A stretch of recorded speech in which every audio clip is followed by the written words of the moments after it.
All right, let's go over some things about how one can prepare for going to a tournament or doing a tournament online.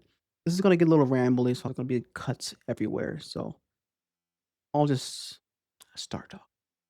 There are a few things that you want to consider as you approach an event. It it doesn't really matter what kind of event. It really matters what your goal is at that event. So if your goal is to win the whole thing, you're probably gonna wanna lean into what exactly the meta is and try to slice through it. The finals of the most recent Magic tournament featured 2 off-brand, off-meta decks that were not expected to just cut through the field, but they did because the pilots understood the decks that they brought and ground those decks into their brain so they knew how to play them very well. And when you go back and watch the footage, there's some very heads up plays that you just don't quite grasp until you've had a lot of experience piloting that deck. So I would say the number one thing is pick a deck that you are very comfortable with, or at least a play style that you're very comfortable and familiar with. If you're going to pick another deck that you maybe haven't played as much, but you know that is better into the field. That's number one. Number two, have fun with it. You're going there to actually have a good time. You're going there to interact, go back and forth, engage in the fun and surprising moments. That's more of what it's about. If you're on like a professional team, it's about a little bit something different. It's more about the camaraderie you're building with those folks and then bringing that into the fray of the actual tournament and seeing how that goes. And then you have some good times coming from that either way, and you can still get the default, "I'm here to have fun" stuff. So that's number 2. Make sure you're still having fun and bringing a deck that you can have fun with, even if you had to grind it out to understand it. And another thing that you wanna consider is you have your main deck, that's nice. You have your sideboard, that's nice. But you should really be tuning your main deck towards what you expect to see the most.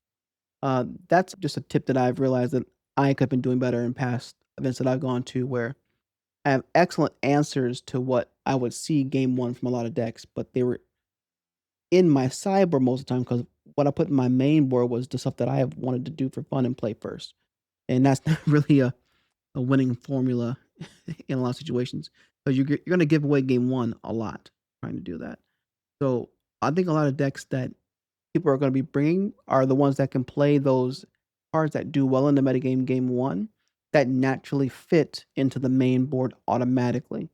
And that speaks to one of the decks that I'm considering playing for the Qualifier Play-in this weekend, and we'll go over those later. But, yeah, make sure your main board is tuned towards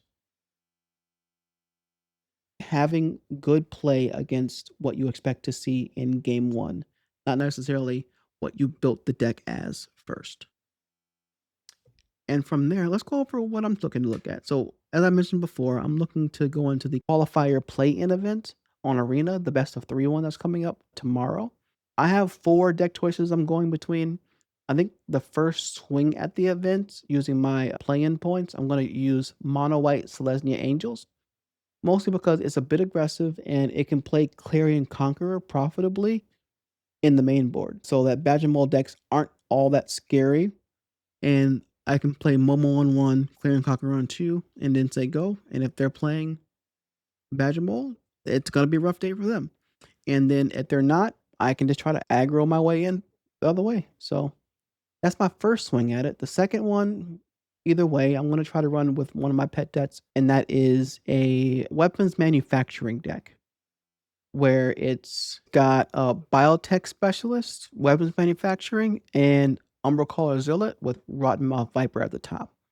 More of a control deck. It doesn't play all that well into some control decks, but it can do great against others. It depends on how much they dawdle around. Because as I build up artifacts, I can kill them. And other deck is a landfall deck that Brian Kibler built that I've been a fan of as it kind of abandons the board a lot of the time, where it just board clears, and sends lands in with Bossing Say. I think that's also a strategy that's still gonna be good in the meta, so I think I'll try each one of those in their own separate run. I have enough gems and stuff to go in 3 times, so that's my plan for this weekend, and that's the plan for the next video. Trying those 3 decks out. Those are gonna be, several games long, so I might stretch them out into more than 1 video per deck. We'll see. So, yeah, that's the plan, and we'll see you tomorrow with that. And, of course, before tomorrow, if you would like to like the video, subscribe, or share the video, I would appreciate it. This channel is just getting started back up. I used to put up, some videos back in the day, and now I'm firing this back up to see, how we can get this going consistently. So, liking, sharing, subscribing, all help me, grow the channel and make sure that things can keep going. Thank you, and I appreciate it.